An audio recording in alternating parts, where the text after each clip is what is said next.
3,500 revolutions per minute, nearly triple what this engine was ever designed to reach. In the final fraction of a second, a 20-kilogram chunk of cast iron accelerates to 180 meters per second, enough kinetic energy to punch clean through a concrete wall. No one turned a key. No one touched the throttle. The engine did this to itself. When engines become shrapnel, the very principle that makes a diesel nearly indestructible is the same one that makes it impossible to stop. A diesel engine is designed to run on the edge of controlled violence.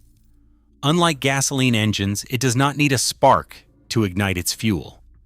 Air is compressed until it is hot enough to set diesel vapor alight on contact. This simple, rugged principle makes diesels the backbone of industry and transport, but it also opens the door to a unique kind of disaster. Runaway is the moment a diesel finds fuel. It was never meant to burn. Vapors from a nearby spill, a mist of oil sucked through a cracked seal, or even its own lubricating oil vaporized by heat. The engine's air intake becomes a second fuel line. Once these vapors enter, the engine feeds itself, accelerating far beyond its design limits. The governor, a mechanical device meant to control speed, can jam or fail to react. If the spring inside the governor locks up, or if the fuel rack sticks open, nothing stands between the engine and its own destruction.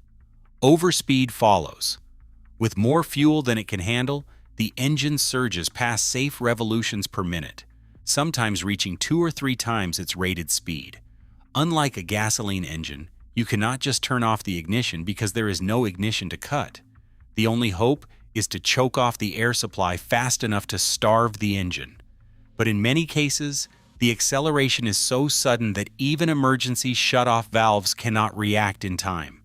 The result is a self-fueling, self-accelerating machine, tearing itself apart from the inside. This is how a diesel transforms from a workhorse into a source of flying metal, turning every bolt, piston, and crankshaft into potential shrapnel. Steel is unforgiving. At a density of 7,850 kilograms per cubic meter, a fragment the size of a brick weighs enough to crush bone, and when hurled by a diesel engine in full detonation, it becomes a weapon. The physics are brutal, kinetic energy depends on both mass and velocity, and diesel shrapnel delivers on both fronts. Turbos in heavy diesels spin at over 150,000 revolutions per minute. When a bearing fails or a shaft seizes, the stored rotational energy is released in an instant, transforming compressor wheels and turbine housings into high-speed projectiles. A 10-kilogram steel fragment, ejected at 150 meters per second, carries over 110 kilojoules of energy. That's enough to punch through 2 centimeters of mild steel plate or tear a concrete wall apart. Cast iron, favored for engine blocks, fractures sharply under the sudden shock of runaway pressure. Unlike ductile metals, it doesn't bend or absorb much energy. It snaps, sending jagged shards outward with lethal force. In confined spaces like engine rooms or generator enclosures, this energy has nowhere to go. Pressure waves amplify, ricocheting fragments at unpredictable angles. Each bolt, piston, and crankshaft becomes a potential missile, with the largest pieces reaching velocities that rival handgun bullets. The result is a uniquely deadly hazard. Diesel engines store immense mechanical energy in their rotating assemblies and high-pressure fuel systems. When control is lost, that energy doesn't just dissipate, it explodes outward, turning engines built for reliability into sources of destruction. This is the hidden risk behind every overspeed event, and it's why the countdown that follows measures catastrophe not just in broken machines, but in the raw physics of flying steel. A packaging plant manager recalls the moment a routine shift unraveled. A 12-liter industrial diesel running beside a gasoline storage tank sucked in vapor through a hairline crack in its intake manifold. The engine, now burning fuel it was never designed for, raced past 3,200 revolutions per minute. The governor jammed wide open. The turbine blade on the turbocharger exploded, sending 8 kilograms of steel through the roof, a hole the size of a suitcase. Debris rained onto the storage yard as flames shot up through the breach, sparking a frantic effort to keep fire from spreading to inventory. Cleanup and repairs reached $250,000. Only after the fact did spark arresters and positive air shutoff valves become standard, simple fixes, but only obvious in hindsight. Offshore, a chief engineer on a supply vessel faced his own crisis. A sudden load spike on the 2,100 kilowatt generator sent fuel pressure soaring. Diesel flooded past a leaking rail. The single sensor governor failed to catch the runaway, and the engine screamed past 3,200 revolutions per minute. The crankshaft seized, fracturing with enough force to send 5 kilograms of steel through the engine room bulkhead. The resulting fire gutted the compartment, destroyed auxiliary systems, and left the vessel dead in the water for 9 days. No injuries, but repairs and lost time topped $3 million. The cause traced back to a skipped bearing inspection, a minor oversight with massive consequences. Now, redundant revolutions per minute sensors and a mechanical overspeed clutch are in place, a safeguard against another close call. On a highway construction site, a site foreman watched as a Caterpillar 3176 truck engine went critical. Vapors from a nearby depot slipped through a cracked intake. The engine ran away, and the turbocharger housing, 30 kilograms of spinning metal, blasted out like a cannonball. The truck's hood and front end were shredded. A roadside barrier punched through, causing a secondary collision. The driver escaped with cuts and a concussion, but the hauler was totaled, and cleanup cost $50,000. Intake shutoff valves and routine manifold inspections became mandatory, affordable, but only after the price was paid. A railroad maintenance lead stands by the tracks as the EMD SD42 locomotive idles on a steep grade. Suddenly, a faulty fuel pump regulator lets diesel pour into the cylinders unchecked. The governor, decades old and purely mechanical, can't keep up. Engine speed rockets past its rated speed of 904 revolutions per minute, surging to 2,800. The main drive shaft twists under the strain, then snaps. Inside the locomotive's cab, the engineer barely has time to react before steel fragments, up to 12 kilograms each, tear through the side panels. One shard penetrates the crew compartment, killing the engineer instantly and injuring 2 others. The force is so great it warps the track alignment, forcing a 24-hour shutdown of a major freight line. The locomotive itself is a total loss, a casualty costing $2 million from a runaway event that no one saw coming. The lawsuit that follows leads to a settlement of $5 million and pushes the entire rail industry to retrofit electronic revolutions, per-minute limiters, and automatic fuel pump shutoffs. But it was too late for the man in the cab. At a regional power plant, the safety manager watches as a backup diesel generator, rated at 2 megawatts, comes online during a grid test. A governor malfunction means the engine can't regulate its speed. Within seconds, the generator overspeeds. The crankcase ruptures, hurling a 25-kilogram block of steel through the concrete housing. The shockwave knocks out critical electrical systems. Power to the hospital next door is lost for 6 hours. Intensive care patients are evacuated as alarms echo through darkened halls. The generator is written off, its loss compounded by the cost of emergency repairs, lost revenue, and the price of patient transfers. The final bill climbs into the millions. In the aftermath, the plant adopts redundant electronic governors and pressure sensors, but the lesson is written in steel and concrete. Both incidents reveal the razor-thin margin between routine power and disaster. When a diesel engine runs away, the violence is immediate, and the consequences reach far beyond the machine itself. For every operator, technician, or bystander, the risk is not just mechanical failure, but the sudden transformation of trusted engines into sources of lethal force. As the countdown continues, the scale of destruction and the cost in lives and infrastructure only grows. A bulldozer sits idle on a dusty construction site, its engine rumbling at low throttle. In a matter of seconds, the calm breaks. The tachometer overlay flickers, 1,800 revolutions per minute, then 2,200. A faint haze drifts near the air intake, barely noticeable on first watch. Then the numbers spike, 2,800 revolutions per minute, just as the engine note climbs into an unnatural scream. This is the viral runaway diesel clip uploaded by Rumbleman on May 12, 2011 at 8:23 Coordinated Universal Time, geotagged to Bakersfield, California. It has become a fixture in safety briefings and online compilations, but the real story begins in the details most viewers miss. Frame by frame, a sequence of warning signs unfolds. The bulldozer's intake vent sits just downwind from a fresh diesel spill. Vapors, invisible but potent, slip into the engine's breathing passage. The governor, designed to limit speed, locks up, unable to react to the sudden surge of external fuel. Within 3 seconds, the tachometer needle jumps another 800 revolutions per minute. The mechanical governor's spring is fully compressed, powerless to close the fuel rack. The engine is now feeding on itself, burning both injected fuel and airborne vapor. There is no ignition switch to cut, no safe way to starve the combustion. Only a total air cutoff could stop what is coming. At 2,800 revolutions per minute, the turbocharger gives out.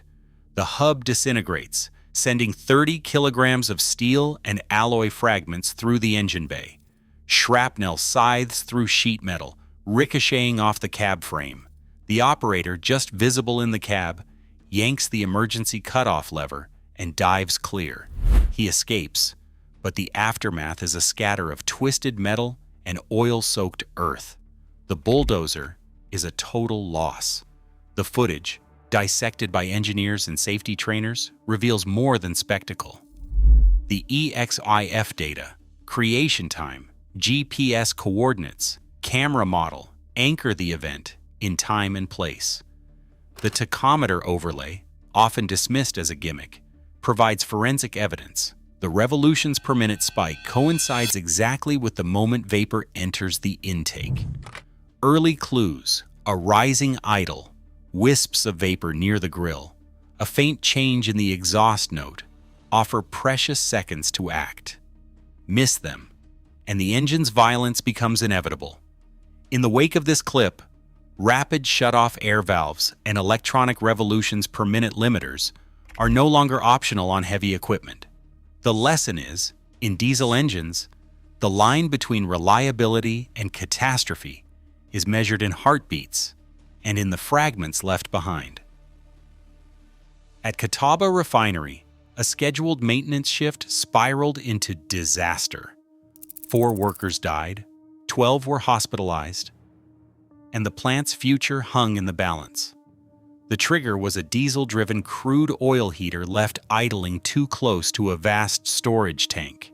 Heavy vapors drifted toward the engine. Without a positive air shut-off valve, fumes entered the intake, causing the engine to race beyond control. The governor linkage, worn from years of use, jammed open. Engine speed shot upward.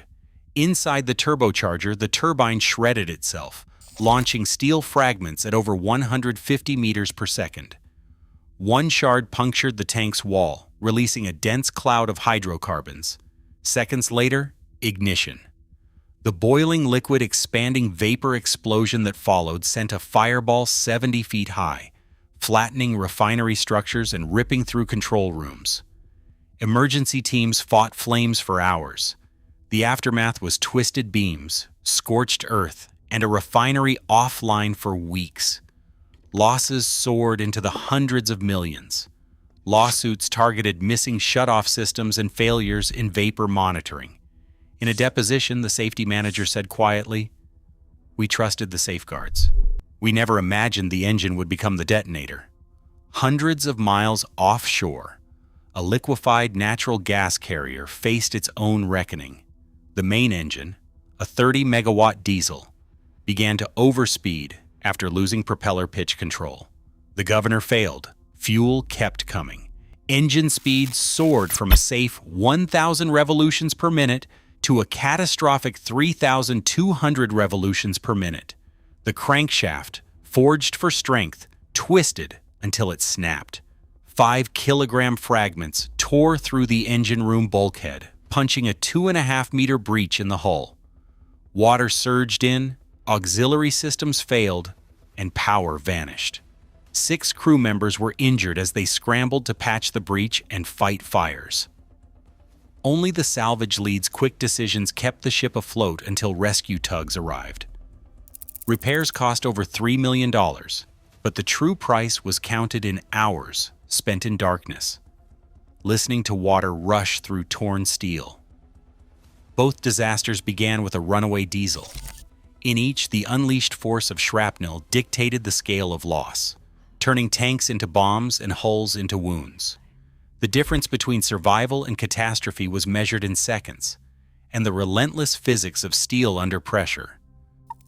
The tug was making steady way along the channel, its 2,000-kilowatt diesel engine humming beneath the deck plates. Then, in a heartbeat, routine gave way to chaos. A misfire in one cylinder let exhaust gases leak into the intake manifold, mixing with hot lubricating oil and forming a volatile mist. The governor tried to compensate, but the fuel rack stayed wide open. The engine surged past 3,500 RPM, nearly double its safe limit. In that moment, the oil and air mixture inside one cylinder ignited. Pressure spiked, rupturing the cylinder head with a force that turned bolts and piston fragments into deadly projectiles. The blast tore through the engine compartment. Shrapnel, some pieces as heavy as 4 kilograms, punched through deck plating and ricocheted in the confined space. The first engineer was killed instantly, caught by a fragment before he could reach the manual shutdown lever. The second engineer, burned and dazed, managed to stagger clear. He would later recall it was like the whole world exploded. He did not even hear the alarm, just the sound of metal tearing. Emergency crews arrived within minutes, but the fire was already raging.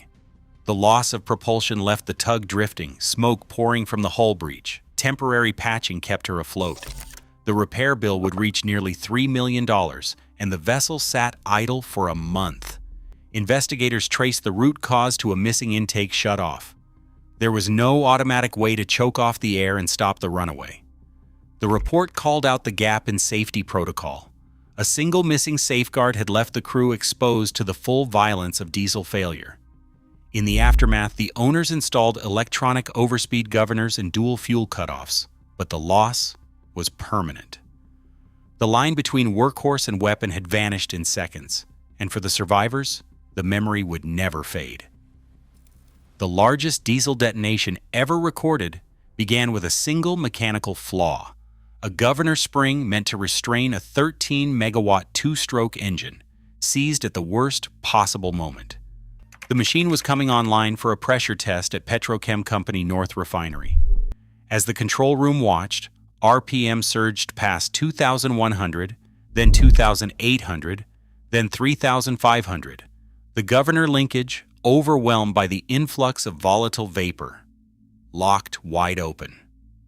With no electronic overspeed protection and no positive air shutoff, the engine became unstoppable.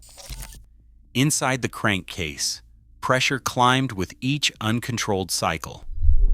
At the peak, a 20-kilogram section of cast iron sheared loose. Forensic analysis would later calculate its velocity at 180 meters per second, enough kinetic energy, 325 kilojoules, to tear through a concrete containment wall as if it were plywood. The fragment's path ended only after it pierced a storage tank, igniting a vapor cloud that detonated 3 more tanks in sequence. The refinery's core was gutted in minutes. Flames soared above the skyline, and shockwaves shattered glass half a mile away. 15 workers died, 180 were injured, and the plant was offline for 45 days. The direct loss was $1.5 billion, not counting the insurance claims and penalties that followed. Every investigator who arrived on site found the same evidence: twisted steel, cratered concrete, and the unmistakable signature of mechanical violence. The forensic team measured fragment mass and mapped the ejection angles. They traced the chain, a seized governor spring, a runaway engine, and a single fragment that carried more energy than a rifle bullet. The checklist that emerged became mandatory reading: install positive air shutoff valves, fit redundant electronic governors, and never trust a single mechanical safeguard to hold back disaster. The lessons were written in steel, in numbers, and in loss, reminders that even the toughest machines have limits, and when they fail, the consequences are measured in lives and billions. Each time a diesel engine detonates, it exposes a brutal truth. Even our strongest designs can turn against us in seconds. As global industry depends on ever larger machines, the risk of catastrophic failure grows, not shrinks. The paradox of reliability versus destruction is not just history, it's a warning. The line between power and disaster remains razor thin. Let me know your perspective in the comments below.